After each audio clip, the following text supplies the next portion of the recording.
By 2040, the family van in most American driveways will not really belong to the family.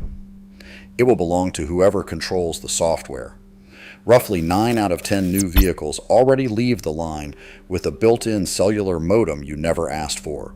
The minivan, the family workhorse, is being turned into a rolling subscription, but a few of them slip through, built in the right years with the right engines before the lockout closed in.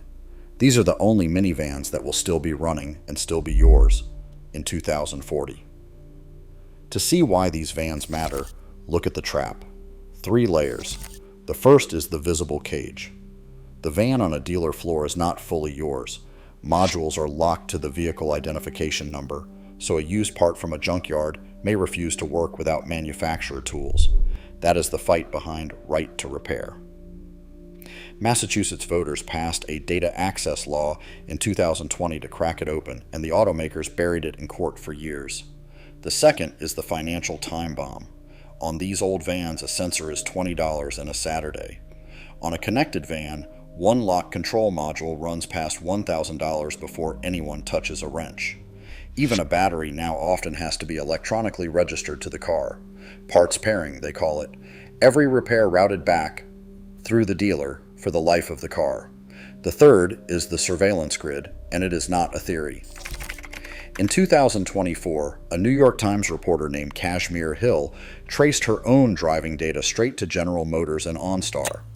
GM was logging location and behavior from millions of cars every few seconds and selling it to brokers like LexisNexis and Verisk, who fed it to insurers. One Florida driver watched his premium nearly double. The Federal Trade Commission finalized a 5-year ban on that data selling in January of 2026, and GM was only the first caught. The same reporting named Honda, Hyundai, and Kia. Your new car becomes the informant. So how did these vans escape? Timing. The window opened in 1996 when OBD-II diagnostics became federal law, so any of these vans reads on a $20 scanner. It closed in the mid-2010s when always-on cellular telematics became standard wiring, and it is about to slam shut. Section 24.220 of the 2021 infrastructure law orders passive monitors in new cars that can limit the vehicle, with a 2027 horizon. The vans built inside that window are the survivors. Here they are. Number 1. The first generation Toyota Sienna, 1998 through 2003, with the 1MZFE. This is the analog grandfather. A 3-liter 1MZFE V6, 194 horsepower, with a 4-speed automatic, port injection, a timing belt you service and forget, and no modem of any kind. Its Camry running gear is some of the most repairable hardware Toyota ever made. These were $3,000 or $4,000 vans nobody wanted. A clean, rust-free one with records is now hard to find, and owners are not selling. Number 2. The Honda Odyssey from 2005 to 2010 with the J35 and a muzzle on the VCM. The J35 is one of the toughest engines Honda ever built, crossing 250,000 miles on oil changes with no timing belt. But we have to be honest about the downsides. These years carry variable cylinder management, and it fouls plugs, burns oil, and kills motor mounts. Honda even ate a class action over it. The fix is solved. Install a VCM disable and clear the cylinder deactivation, and that durability comes back. Disabled, this is a 40-year engine, and a clean one is still cheap. Buy before everyone figures that out. Number 3. The Toyota Sienna, 2011 through 2016, with the 2GR-FE. This is the crown.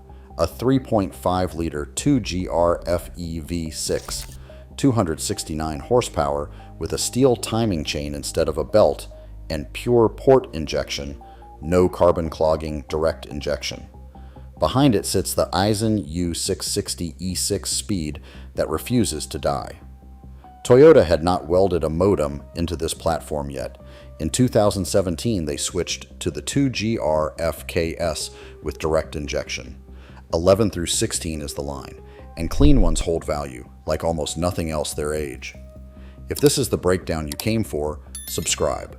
This channel maps the escape every week. Number 4, the Honda Odyssey, 2011 through 2017. The 4th generation, J35 with variable cylinder management disabled. Same engine family, more room, the everyday pick. Keep service records, watch the oil, and stay ahead of the automatic with fluid changes because the Honda gearbox is the part you baby. That gives you a 250,000-mile machine with no cellular leash. The 5th generation arrived in 2018 with more screens and connection, which is why we named the pre-2018 build. Number 5, the Toyota Sienna, 2007 through 2010, the underrated value. This is the 2nd generation Sienna with the 2GRFE, the bargain of the list. Same engine, same chain-driven simplicity. In an older body nobody is bidding up yet. Skip the 2004 through 2006 cars with the 3MZFE. Find a 2007 through 2010 with the 2GRFE, and it is the most engine for the least money in the pre-telematics van world. That will not last. A lot of you have written in about Siennas and Odysseys clearing 300,000 miles on the original block. That is what these drivetrains do when nobody forces repairs through a dealer. So drop your odometer reading in the comments, the real one, and what it took to get there. Here is the challenge. I put the 2GRFE Sienna at the top. Fight me. Defend the J35 Odyssey, or argue for a van I left off, like the mid-engine 2TZFE Previa. Convince the comments. This was never about minivans. They are the clearest example of what is happening to everything you own. The same window is closing on trucks, sedans, every machine with a steering wheel. Section 24.220 is coming. The OnStar order proved the data was already being sold, and the last vehicles you can truly own are aging off the lots, one trade-in at a time. So drop your year, make, and engine code below. That is not a comment. That is a roll call. Keep turning your own wrenches, and these are the only minivans that will still be yours in 2040.